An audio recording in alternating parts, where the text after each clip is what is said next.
Bertie Ahern pictured during the TV interview. Fianna Fáil leader Micheál Martin lavished praise on his predecessor just hours after Bertie Ahern stormed out of a TV interview because he was asked questions about the Mahon Tribunal. Applause broke out at Fianna Fáil's annual 1916 commemoration in Arbour Hill yesterday when Mr Martin said the Good Friday Agreement would have been impossible without Mr Ahern.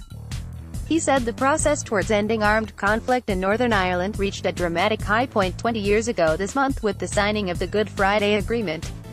The agreement built on the tireless work for peace of many people over the years, but there is no doubt that it would have been impossible without Bertie Ahern's leadership as Taoiseach. The scale of the problems which he and others overcame in that negotiation and in those which followed dwarf any that exist today, yet what we are seeing is a very real threat to the first agreed settlement in the history of this island. Asked about his scripted comments by reporters afterwards, Mr. Martin said, "The words I made are genuinely articulated in the context of a service," he did this state in relation to achieving peace on this island. He declined to engage in speculation that Mr Ahern might make a bid for the presidency if Michael D. Higgins does not seek a second term.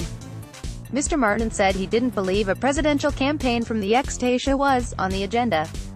"I think in terms of the forthcoming president, I think it remains to be seen. The indications are the president will run again, and I think that is the key issue." Following the publication of the Mahon Tribunal's report, Mr Ahern resigned from Fianna Fáil in 2012 in what he described as a political move rather than an admission that he lied about his finances.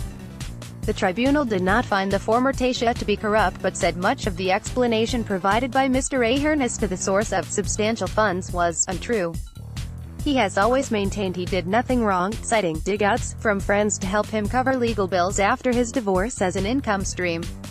Mr Martin did not respond directly to a question about whether the day is coming when Mr Ahern could be welcomed back into the party fold.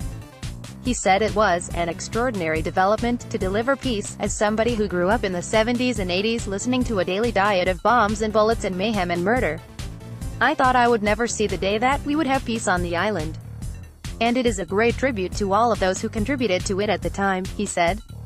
It comes after Mr Ahern walked out of a television interview in Germany on foot of questions about his mixed fortunes in politics. Journalist Tim Sebastian put it to Mr Ahern that he hadn't been truthful at the tribunal. Mr Ahern responded by saying he was happy with his evidence and had dealt with the issue of the tribunal comprehensively. The former Taoiseach has always rejected the tribunal's findings and told the interview he was quite happy I cleared my name. "I have definitely dealt with that issue and I'm not saying any more about that issue. I've dealt with it comprehensively," he said.